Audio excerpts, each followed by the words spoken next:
देखिए दोस्तों, अनुसूचियाँ किस में आती है? भारतीय संविधान में। अब भारतीय संविधान कब बनकर तैयार होता है? 26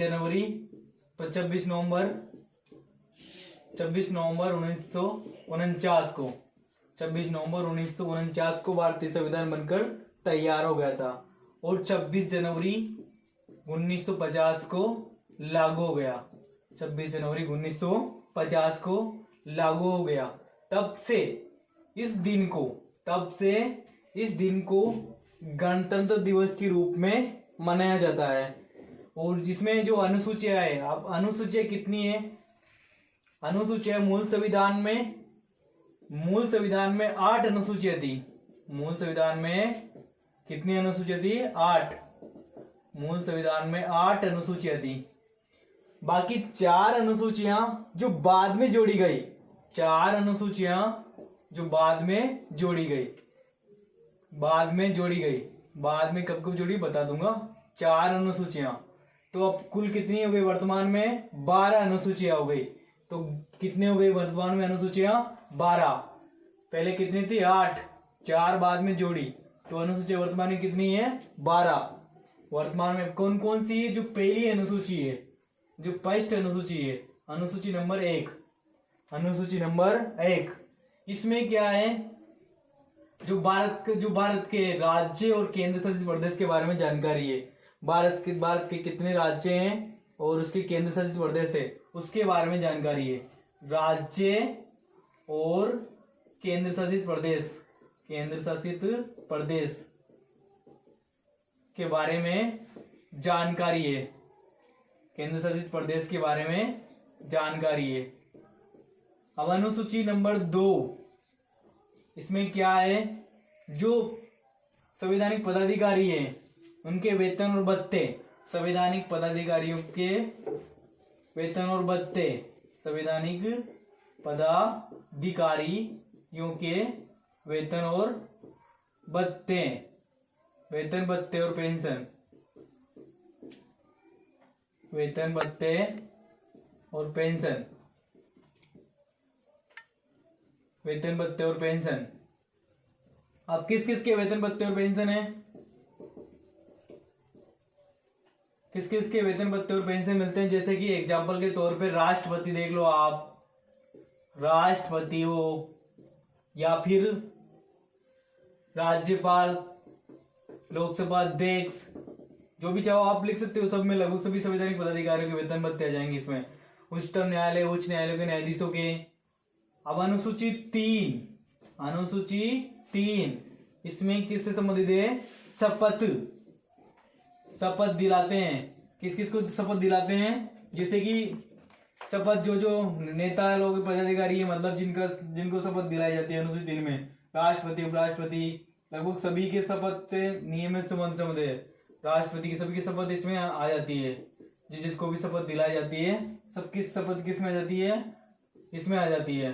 शपथ से संबंधित है अनुसूची, शपथ से संबंधित है। और इसमें कितने विषय थे? पहले 64 विषय थे और वर्तमान में 62 विषय हैं।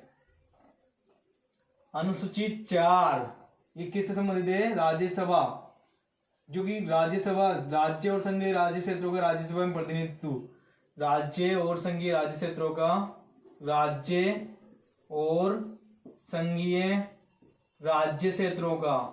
राज्यसभा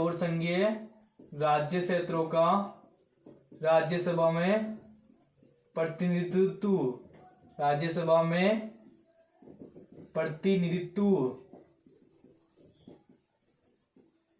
राज्य और संघीय राज्य क्षेत्रों का राज्यसभा में प्रतिनिधित्व। जो अनुसूची 5 है, एक किससे संबंधित है? एससी और एसटी अनुसूचित क्षेत्रों से। एससी और एसटी के अनुसूचित क्षेत्रों से। एससी और एसटी के लिए जो अनुसूचित क्षेत्र घोषित किए गए हैं, एससी और एसटी के जो अनुसूचित क्षेत्र हैं उनके लिए अनुसूचित क्षेत्रों से।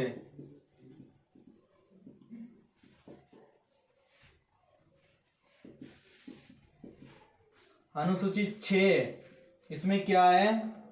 असम, मेघालय, इसमें जो राज्य हैं, जैसे कि आप नाम याद रखना चाहो तो ATMM, इनमें 4 राज्य सम्मिलित है इसमें, जिनको जैसे कि कौन कौन से राज्य सम्मिलित है?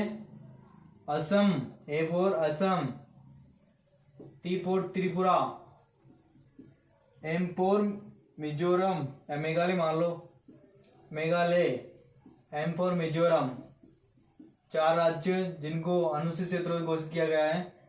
इनके लिए विशेष प्रावधान है। इसमें जो 4 राज्य हैं इनके लिए अनुसूचित 6 में विशेष प्रावधान है। अनुसूचित 7, जो अनुसूचित 7 है इसमें 3 सूचियां हैं। इसमें कितनी सूचियां सम्मिलित है? 3। कौन कौन सूची? केंद्र सूची, केंद्र सूची, राज्य सूची,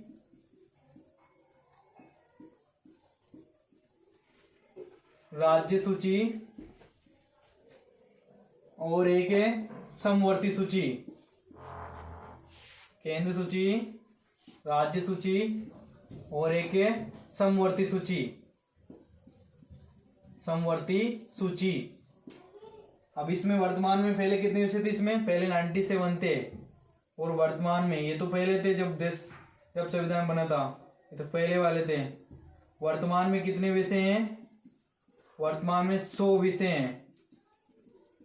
वर्तमान में कितने विषय हैं? 100 विषय हैं। इसमें पहले कितने थे? इसमें पहले थे 66 विषय, मतलब 64 विषय। और वर्तमान में कितने हैं इसमें? वर्तमान में 61 विषय। वर्तमान में कितने हैं? 61 विषय। ये वर्तमान में है, ये वर्तमान में ध्यान रखना। ये तो पहले थे 64, तो 64 तो पहले थे। वर्तमान में कितने हैं? 61 विषय। अनुसूची समवर्ती सूची। समवर्ती सूची में कितने विषय हैं? 47 पहले थे। पहले कितने थे? 47। वर्तमान में कितने हैं? वर्तमान में इसमें 52 विषय। वर्तमान में 52 विषय। पहले कितने थे? 47 पहले थे। ये 52 विषय वर्तमान में, 61 विषय वर्तमान में और ये 100 विषय अभी इसमें वर्तमान में। एक और होती है अवशिष्ट शक्तियां। जो अवशिष्ट विषय होते हैं ना, वो तो सिर्फ उसको संसद या फिर जो केंद्र सरकार के अंदर में होती है। वो तो जो अवशिष्ट शक्तियां होती है वो इसमें काउंटिंग नहीं है वैसे तो, लेकिन वे अवशिष्ट शक्तियां इस पे किसका अधिकार होता है? केंद्र सरकार या संसद का। केंद्र सरकार या संसद का। केंद्र सरकार या संसद का। एक और होती है 8वीं अनुसूची। 8वीं अनुसूची। जो 8वीं अनुसूची है इसमें क्या है? 8वीं अनुसूची है, इसमें भाषाएं हैं। कितनी भाषाएं हैं अपने पास? अपने पास वर्तमान में 22 भाषाएं। और जब पहले कितनी थी? पहले थी 14 भाषाएं। जो भाषा आधार पर राज्य बनाए गए 14 भाषा थी उस टाइम को। पहले कितनी थी? ये अवशिष्ट विषय तो वैसे लिख लेना, आप वैसे नहीं दिख रहे होंगे तो ऐसे लिख लेना। अवशिष्ट विषय, अवशिष्ट विषय लिख देना।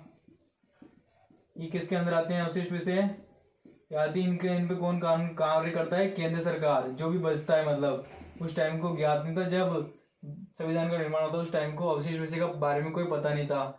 लेकिन अभी जो अवशिष्ट विषय जितने भी वो केंद्र सरकार के अंदर आते हैं, केंद्र सरकार कार्य करती है या फिर संसद नाम लिखा हुआ ऐसे तो, लेकिन ये 3 सूची है इसमें। और ये अवशिष्ट विषय जो तो केंद्र सरकार के अंदर आते हैं, ध्यान रखना है आप। अवशिष्ट विषय जो किसके अंदर आते हैं? केंद्र सरकार के अंदर आते हैं। बाकी जो 8वीं अनुसूची है इसमें कितनी भाषाएं हैं? इसमें 14 + 8। ये तो 14 तो पहले की थी, ये 8 बाद में जोड़ी गई। 8 बाद में कौन कौन सी जोड़ी गई? 8 देखना, एक तो 1 जोड़ी थी, फिर एक बार जोड़ी 3, फिर एक बार जोड़ी 4, ऐसे जोड़ी गई, मतलब अलग अलग जोड़ी गई। जो पहली जोड़ी गई ये तो थी सिंधी भाषा। सिंधी भाषा थी जो पहली जोड़ी गई थी, वो कौन सी भाषा थी? सिंधी भाषा थी। यहाँ पर जोड़ी गई 3 भाषाएं। 3 कौन कौन सी? नमक से नेपाली, नमक से कौन कौन सी जोड़ी गई थी? नमक जोड़ी गई। नमक में क्या क्या आता है? नेपाली, नेपाली, मणिपुरी, कोंकणी। इसके बाद 4 जोड़ी गई। इसमें क्या आता है? बोडो सम्मेलन। ऐसे याद रखो आप, बोडो सम्मेलन, बोडो भाषा, बोडो सम्मेलन। इसमें कितनी जोड़ी गई थी? बोडो भाषा, बोडो भाषा, बोडो भाषा, डोंगरी, डोगरी भाषा, डोगरी। और इससे क्या होती है? संताली, संताली। सर से क्या बनती है? संताली। सर से क्या बनती है? सर से क्या बनती है? संताली। बोडो सम्मेलन, बोडो, डोगरी, संताली, संताली। और एम से मैथिली। इनसे मिलकर क्या बन गया? मैथिली। यदि याद करने की ट्रिक है वैसे, है ना, मैथिली। तो 4 भाषा की, बोडो, डोगरी, संताली, मैथिली। ये कब जोड़ी गई थी? ये तो जो पहली भाषा जोड़ी गई थी, ये जोड़ी गई थी अपने पास। पहली भाषा, फिर दूसरी भाषा, फिर जोड़ी गई थी 4 भाषा एक साथ। एक जोड़ी पहले, फिर 3 जोड़ी, फिर 4 जोड़ी। ये जोड़ी थी 21वें संविधान संशोधन के द्वारा, 21वें संविधान संशोधन के द्वारा। और ये जोड़ी गई थी 71वें संविधान संशोधन के द्वारा, 71वें संविधान संशोधन के द्वारा। और ये जोड़ी गई थी 92वें संविधान संशोधन के द्वारा। तो 4 भाषा जोड़ी। कैसे जोड़ी? पहले 1 जोड़ी, फिर 3 जोड़ी, फिर एक साथ 4 जोड़ दी। तो कितनी भाषाएं होगी? अब कुल मिला के 22 भाषाएं होगी। कितनी भाषाएं होगी? 22 भाषाएं। 22 भाषाएं होगी संविधान में। मूल संविधान में कितनी भाषाएं? अभी वर्तमान में 22 भाषाएं। और पहले कितनी थी मूल में? पहले मूल में 14 भाषाएं थी, जिनके आधार पर 14 राज्य थे, उनके साथ आधार पर जो भाषाएं बनाई गई थी। तो जो 4 अनुसूचियां है, 9वीं, 10वीं, 11वीं और 12वीं, वो इनके बाद जोड़ी है। उनको देखते हैं, 9वीं, 10वीं, 11वीं और 12वीं अनुसूचियों को। तो देखो 9वीं, ये तो समझ में आएंगे आपको, उतार लेना। अब देखते हैं 9वीं अनुसूची, 10वीं अनुसूची, 11वीं अनुसूची, 9वीं, 10वीं, 11वीं और 12वीं। ये जो 4 अनुसूचियां हैं, ये कब कब जोड़ी गई थी? ये तो जोड़ी गई थी पहले संविधान संशोधन के द्वारा। ये कब जोड़ी गई थी? 9वीं अनुसूची पहले संविधान के संशोधन के द्वारा, जो फर्स्ट अमेंडमेंट हुआ था। फर्स्ट अमेंडमेंट में कौन सी जोड़ी गई थी? 9वीं अनुसूची जोड़ी गई थी। तो पहले संविधान के संशोधन के द्वारा, जो फर्स्ट नंबर का संविधान संशोधन होता है ना, फर्स्ट संविधान संशोधन, ऐसे लिख दो, एक और संविधान संशोधन के द्वारा, यहाँ ऐसे लिख दो, पहले संविधान संशोधन के द्वारा, फर्स्ट संविधान संशोधन के द्वारा, फर्स्ट संविधान संशोधन के द्वारा, संविधान संशोधन के द्वारा, संविधान संशोधन के द्वारा। फर्स्ट संविधान संशोधन कब हुआ था? 1951 में। कब हुआ था ये? 1951 में फर्स्ट संविधान संशोधन के द्वारा। ये जोड़ी गई थी अपने पास 52वें संविधान संशोधन के द्वारा, 52वें संविधान संशोधन के द्वारा, 52वें संविधान संशोधन के द्वारा, 52वें संविधान संशोधन के द्वारा। 52वां संविधान संशोधन कब हुआ था? 1985 में। कब हुआ था ये? 1985 में। कब हुआ था ये? 1985 में। 52वां संविधान संशोधन कब हुआ था? 1985 में। उसके बाद जब जोड़ी गई थी 11वीं अनुसूची, ये जोड़ी गई थी 73वें संविधान संशोधन के द्वारा। कौन से संविधान संशोधन के द्वारा? 73वें संविधान संशोधन के द्वारा।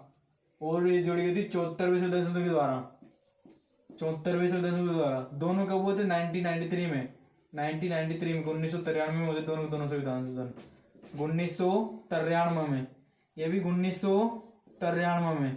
दोनों संविधान संशोधन कब होते? 1993 में। 92 में स्टार्ट हो गया था ये, लेकिन 93 में पूरा हुआ। अब इसमें क्या जोड़ा?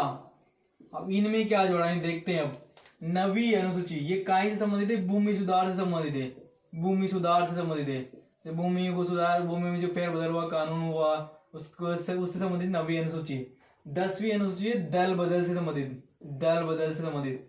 दल बदल, जब नेता लोग दल बदल कर लेते हैं ना, मतलब दल बदल कब मान्य होता है? पहले दल बदल 1/3 सदस्यों पर मान्य किया गया था, लेकिन बाद में अभी जो वर्तमान में है, कम से कम दल बदल करने के लिए 2/3 सदस्य होना आवश्यक है। 2/3 सदस्य यदि दल बदल करते हैं तो वो मान्य होता है। यदि 2/3 से कम सदस्य दल बदल करते हैं तो वो मान्य नहीं है। ये ध्यान रखना आप दल बदल संबंधित। 11वीं अनुसूची पंचायती राज से संबंधित, पंचायती राज से संबंधित, पंचायती राज से संबंधित। जो पंचायतें हैं, इसमें सारी पंचायतों के बारे में जानकारी है, ये पंचायती राज से संबंधित है। और इसमें कितने विषय हैं? 29 विषय। हमेशा ध्यान रखना, विषय के बारे में क्वेश्चन आता रहता है, कई बार आ चुका है। और ये कब? 24 अप्रैल 1993 को। कब लागू हुआ? 24 अप्रैल जो 1993 को। 73वें संशोधन कब हुआ था? 24 अप्रैल 1993 को, 1993 को। इसीलिए तो 24 अप्रैल को जो पंचायती राज दिवस के रूप में मनाया जाता है, मतलब इसका 24 अप्रैल 1993 को लागू हुआ था। 1993 को। ये भी 1993 में 74वें संशोधन द्वारा। ये किससे संबंधित है? नगर निकाय या नगर निगम से संबंधित है, नगर निगम से संबंधित है। ठीक है दोस्तों, आज आपकी अनुसूची खत्म समाप्त हो गई है। आने वाले समय में अपन संविधान के बारे में और भी बहुत कुछ पढ़ेंगे, वो भी शॉर्ट ट्रिकों के साथ में। इसलिए लाइक, शेयर और सब्सक्राइब करना ना भूलें और जुड़े रहिए। आपका दिन शुभ हो। धन्यवाद दोस्तों।